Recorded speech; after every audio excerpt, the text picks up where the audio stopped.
Okay, this is from my friend Dan Franco. He's out here showing this.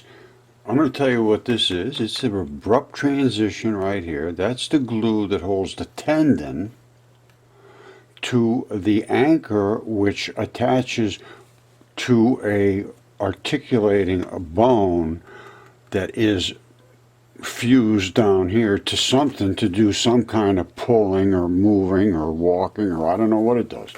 Now, there's what appears to be, and I'm not certain of this, but it sure looks like some form of a artery or vein.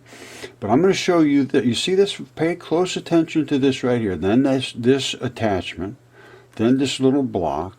Now, well, let me just show you. Okay, I'm not going to rattle on about this, but the reason you see this exposed bone is because whatever, all the muscle and so forth, it erodes away. It's very weak. The muscle is always moving, and it's gooey and gummy. It erodes away very easily.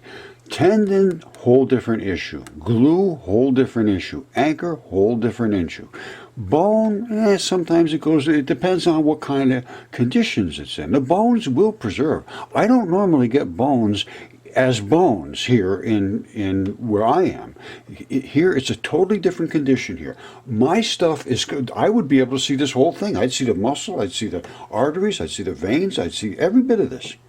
Because the conditions that my fossils come from are literally, they just don't change at all. I mean, literally don't change at all from when they were alive. I'm serious. All right, and this is what I'm saying. They don't change. You see that? That's the fingernail. That's the back of the bone from a thumb. That's the rear part of the bone. Not only that, the fingerprints are still here. Now, anybody that's been following me has seen this probably at least 100 times.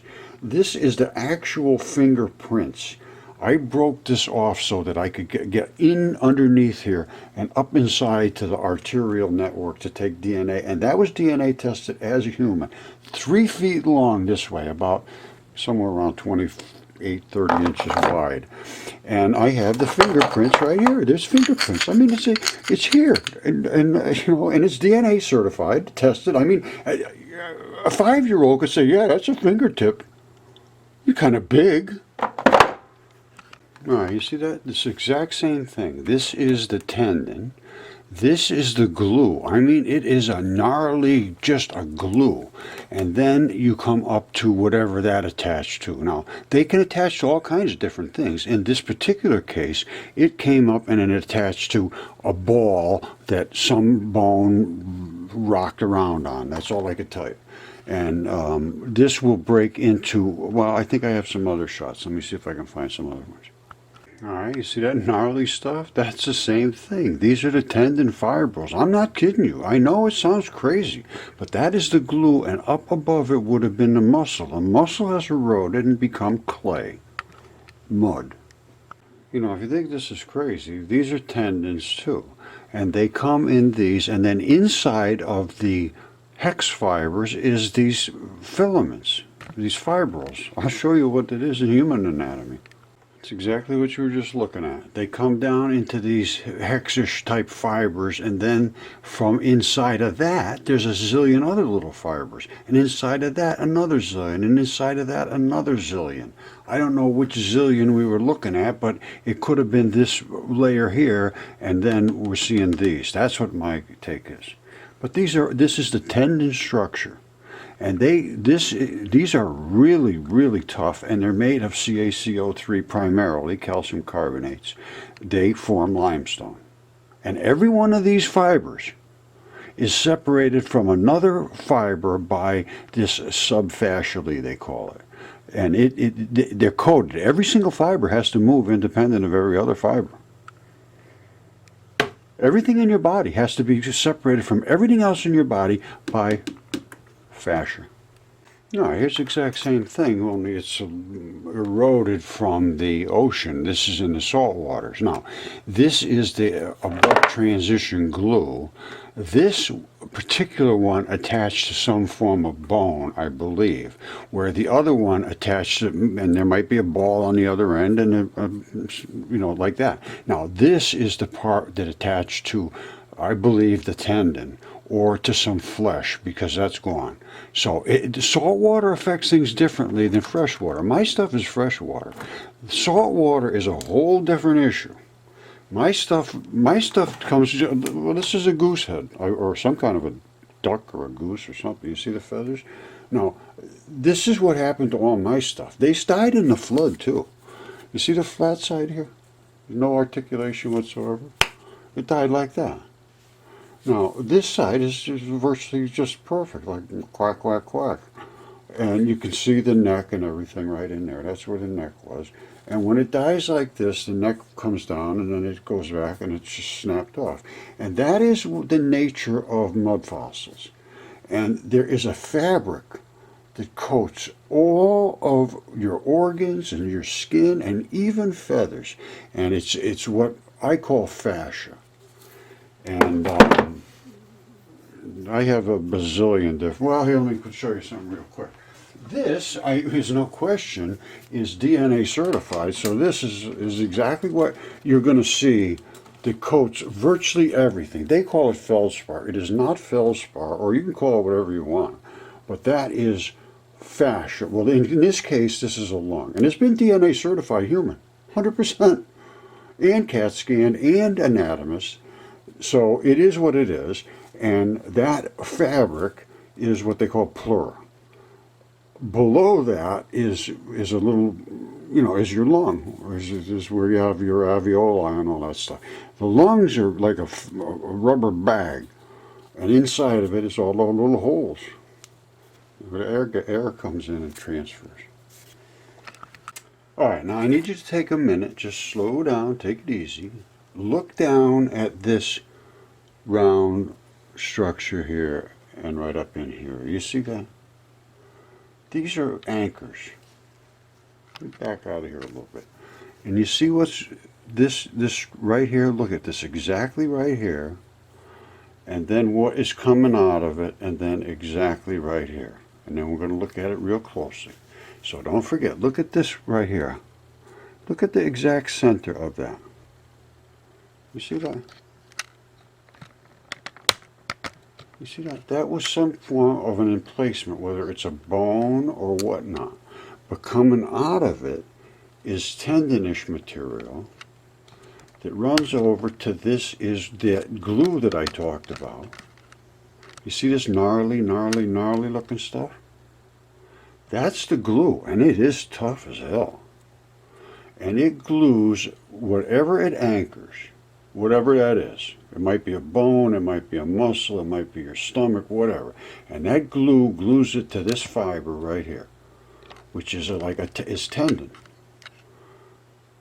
You see it? And you can see it if you look at it carefully and you look at, let me see if I can get the light to focus a little different here and there.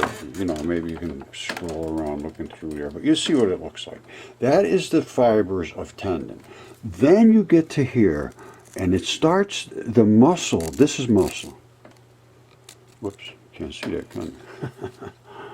Get back out of there. All right. So here we are. Let's look at the whole thing. I apparently didn't do a good job of showing you this. Here is your emplacement. Whatever that is, it's a shoulder, I think, maybe. I don't really have any idea, to be perfectly honest with you, but I can tell you what, I know what that is, and that is the glue which creates the transition between the anchor to the tendon. The tendon brings it over to the muscle. The tendon is the link between the anchor and the muscle.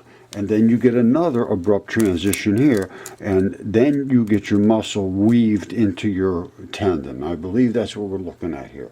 Now, when you get all the way over to the end, you can see the muscle fibers here have, they're broken, they're bundles. Now, what happens is you have what I call abrupt transitions. I believe they also call that abrupt transitions. And what happens is they get to a certain point, and then the tendons and the muscles and all that, they'll snap, because at a certain point there's a transition to new molecular material, which is more rubbery or more stiff or part of the anchor. Well, you can see what you have there. And then this is literally blood. That is a literal layer of blood. Now, I hope you can see that redness. And if there's a little water on there, it might be a little more apparent. It'll suck it up like instantaneously.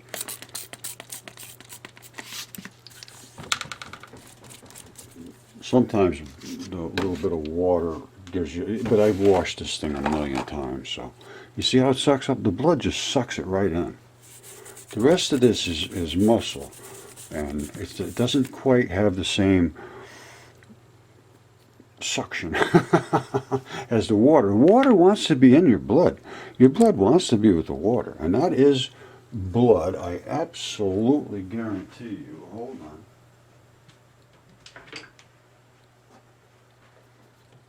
See this?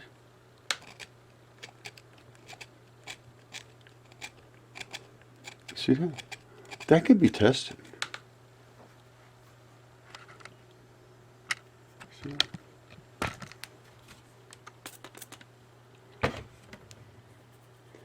You want to see how quick blood can rehydrate? Let me show you something. This will blow your mind. It does me every time, and I've done it about 1,000,000 times. Well, not 1,000,000, maybe 500,000. You see that? Hold on, let me back out of this thing again. All right, here we go. Now, there's a tendon and a vein and an artery here. This is some form of a muscle complex, and these are the tendon balls to anchor it in. You see that? That's tendinous material. The tendon enthesis, and that locks it in, and this thing can move around. Now, this is also an enthesis right under there. This layer comes up and locks in right there. This is the layer of blood, just like the layer of blood I showed you on the one below here that I scratched up. Now watch this. This is how quick blood can rehydrate. Watch. Yeah, done. It's all rehydrated. You see that? And they say you can't get blood out of a rock. I can't find blood. If I find a rock, you can't get blood out. And I have done this to this rock. It's got to be 50 times minimum. And when you get down in the microscopic level and you look at it, it's just a bloody mat. That's what happens. In between layers of tissue, there's bloody mats. And those mats service that tissue with the nutrients and oxygen and everything else. Whoop. Alright, I know the light's not good over here, but if you can see this is a little bit similar to what I'm showing from my fossil stuff. And then somewhere around in here appears to be where you have that big long bone, and it could be your arm bone right there, or it could be one of these bones and one of them's missing. I don't know. It could be a leg. I have no idea. It could be from a different creature. I have no idea about that. But I do know that it's glued together with that gnarly looking glue. There's tendons. There's all the things that I can identify. They're there. The glue is there. The tendon is there. The anchor is there. And the bone and the, how it articulates is there. What's there is there. Now, I just showed you where the light wasn't all that good, but you can see quite obviously this is that round thing, and out coming out of it is that strap, just like I showed you before. And it seems to have a second one here. I don't know why, to be perfectly honest with you, but you see that appears to be the center of the anchor, and then this is the outside.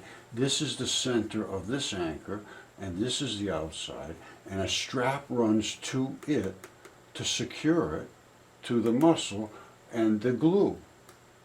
This one's doing the same thing. You see these straps coming out of there? They're anchoring to that replacement. How it does what it does is biology. So, it's pretty obvious what you're seeing there. And I think I showed this pretty well. There's the glue right there. And then it actually wraps around. It makes an actual curve into that glue. A little bit hard. There it is right there. You see it? This is where the muscle starts to glue in. These are where the abrupt transitions are, where they transition and weave in. And there's one here, and there'll be another one and another one. They know they're here. But I can show them a little better than they can, because in a living tissue, you're not going to see this in this quality, really. I'm serious. And we actually, you know, I'm going to brag again, and my old boss used to say, it ain't bragging if it's true. From this work, I discovered interstitium balls, which are little tiny balls, and they're tiny in us. You can't see them. That's why they didn't know they're there.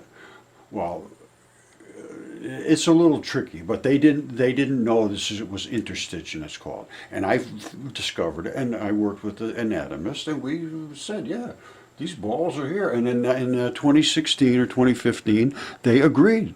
And then they put out a statement about interstitium, a new organ. Well, I might as well show you, because nobody believes in anything they not see. Hold on.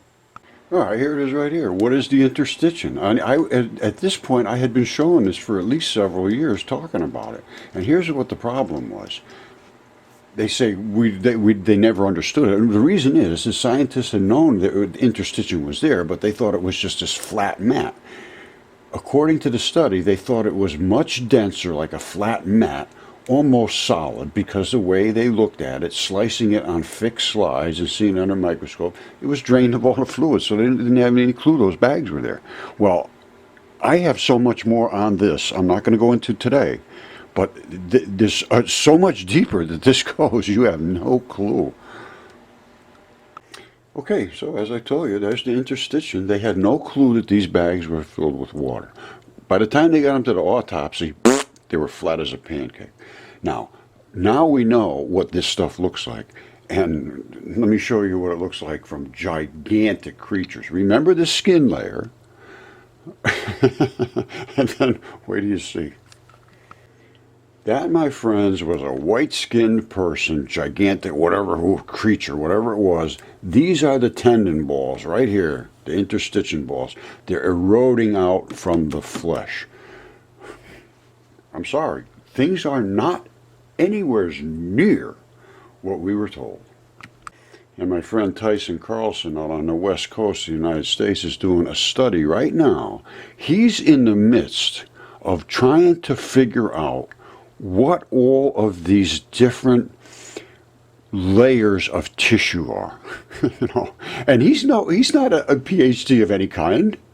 You don't have to be. This is the silly part. All the PhDs and so forth, all they're doing is repeating what somebody told them. Because if they say something that's wrong, or say something that somebody didn't tell them, they're done. They're screwed. We are open thinkers. We know how to think for ourselves. And Tyson, he's a logger. But he sent me an email. Wait till I got to read it to you. The guy is on top of this stuff, let me tell you that. And he's out of the logging business now. He used to have a logging business, going out cutting timber every single day. And if you can still continue to breathe oxygen after doing that for 20, 30 years, you are a genius. Because let me tell you something, I did it for a while. You know, I cut wood to heat just for my own purposes. And I almost got killed a couple times. You know, so trust me, you do that every day, all day long, you are already way ahead of a PhD, because you know how to survive. And he's thinking. He's always thinking. I'm always thinking. And the people that are allowed to think. The people that aren't allowed to think, they object to everything that people think about. I'm not kidding you. It's unbelievable. I never thought the world was like this. I never would have expected this. But now I understand the world. I really honestly do. All right, with what I've shown you, you would have to be an absolute moron not to reconsider some of the ancient texts talking about giants and all of that business. And I'm going to show you something that's going to blow the mind right out of your head. These guys right here, this is Genesis history. Well, is it? It appears to be, to me, somewhat history, and even more history to show you is in the Gospel of Thomas. I'm going to show you that, because in there, there's the sayings from Jesus, and twice in there he says the earth is a corpse and the earth is a body. Twice. Out of 113 sayings, 2 of them talk about the earth being a body and a carcass. And then one other one says, when you find the truth, you will be disturbed and you will marvel. These are supposed to be things Jesus said. Look it up, the Gospel of Thomas. All right, there's a layer on the earth below which there are no fossils. That's the layer which are the giants. And the earth is made out of giants. Now listen to what they have to say. A lot of the answers is to go to the rocks. You've got to go to the fossil record, you've got to go to the rocks, you've got to go to biology, you've got to go to the different disciplines of science to tease out the details that God hasn't seen fit to tell us directly in His Word, because that's not the point of the biblical record. The biblical record's point is to tell us what has happened. Now, before I continue on, this is Genesis history. Now, they are taking it from a biblical perspective and trying to fit it into science. The same thing I do. But I think they missed it.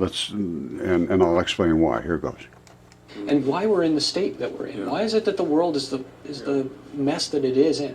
Now, the events of creation geologically are really interesting because God's forming the basic materials of the world.